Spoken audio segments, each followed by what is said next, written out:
Well, it's been a minute, but I'm back on here because I've been working so much and trying to find an opportunity to come on here and share so much information. But as far as with me, I'm gonna get back to the mainstream of what I'm here to talk about. As far as in this video clip called Silly Hillary.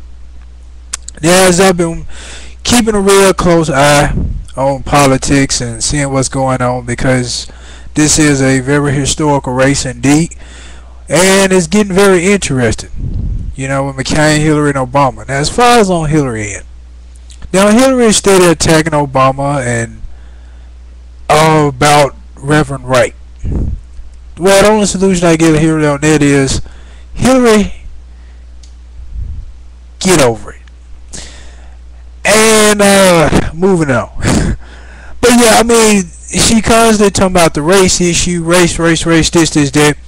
For 400 years, blacks have been complaining about whites being racist. You know, not all whites, but a majority of whites being racist, and complaining about equality. You know, how things are unequal in America, how they, you know, like, hey, we didn't ask to come over here, y'all came and got us on slave ships and brought us over here to be slaves. So for 400 years of complaining about, you know, being unfair, being unequal, just trying to have an equal place in America. Just like, hey, okay, you got me over here, treat me equal. You don't have to beat or yell at me to, you know, get me to do what you want. And, you know, calling blacks the N-word, you know, just because they didn't know how to speak the English language didn't necessarily mean they was ignorant. They was ignorant to the language and the culture of the ancient or primitive Europeans, but they weren't ignorant. But, you know, just throwing it out there, you know, just I guess a little extra seasoning on the conversation here. But yeah, so she constantly bringing up about Pastor Wright, you know, and what he said. I said blacks have been complaining about racism for a while and still are. So as far as the Reverend Wright thing, what Hillary failed to realize is that it's hurting her campaign. It's hurting her campaign because a lot of whites feel that, hey, get over it. Not just blacks, but a lot of whites like, okay, Hillary, you know, who, like, we persecuted them and talked about blacks and been racist and, you know, put it on billboards and much more as far as in the early 50s and 60s. So once again, Hillary, get over it. It's making her look bad because a lot of people like, okay, this Reverend Wright thing, let it go. You know, we sick of hearing about it. You know, it wasn't Obama making that statement. It was his pastor making that statement. Let it go. You know, it was possibly Ku Klux Klan members in a presidential seat. As far as all the way back to Washington, I'm sure, like Grant. You know, I forgot his name, but I know his name is Grant. Ulysses S. Grant, I believe that's what it is. I mean, possibly Klansmen, possible Nazis, and some more up in the presidential seat. So, I mean, not saying that, you know, if Obama is racist, that it's okay for him to be up in that position. No. But I'm just saying, as far as the constant complaint about Reverend Jeremiah Wright, Hillary, let it go. Now, as far as another thing, Hillary constantly bringing up about that, and with her Bosnia thing here. Now, Hillary clearly stated that she got out the plane, she got shot at, and had to take cover so she, you know, wouldn't get injured or hurt or anybody get wounded, making it seem like Hillary was like an action hero or something. Like Hillary was, I don't know, Superwoman or something off the Justice League. You know, we was up in the war, and I had to duck and dodge bullets.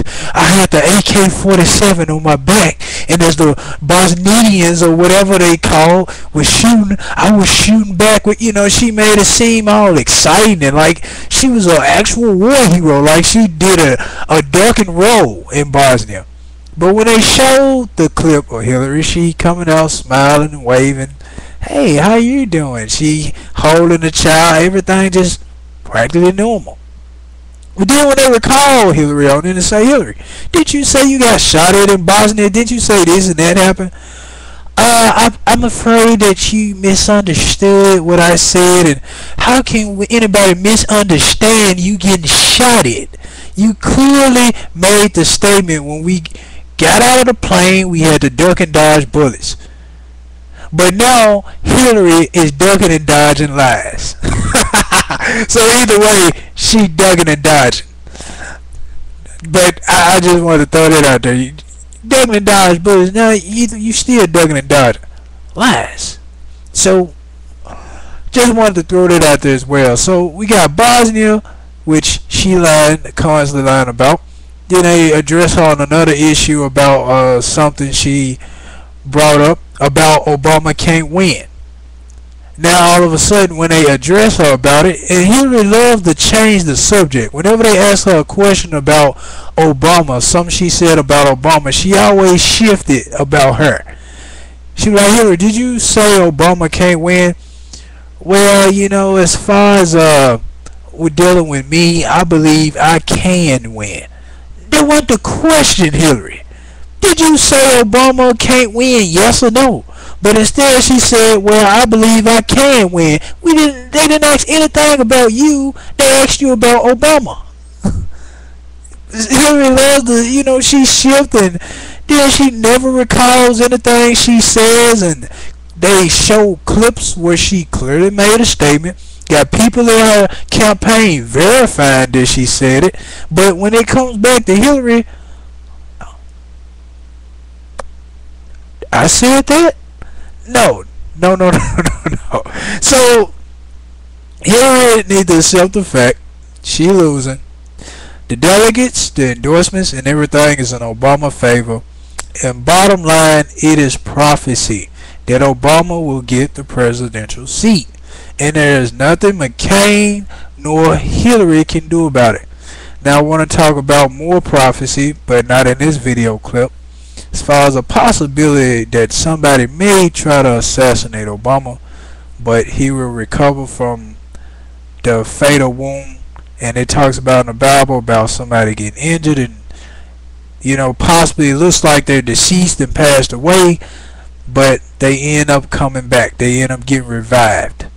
So, and I'm thinking that possibly might be him, because there is a lot of elderly white America that is still have their racism planted in their heart and does not want to see a black president. So it may be another James Earl Ray lurking around when Obama gets in office. So that's something I want to tap on as well, but I ain't gonna do it in this segment. But back mainly to Hillary. Like I said, Hillary just need to let it go, accept the fact she losing. She's highly desperate. People constantly jumping ship, saying, hey, Hillary, you're losing. And Obama got the popular vote, everything in his favor. He is the agent of change. A lot of white America is ready to see a black president.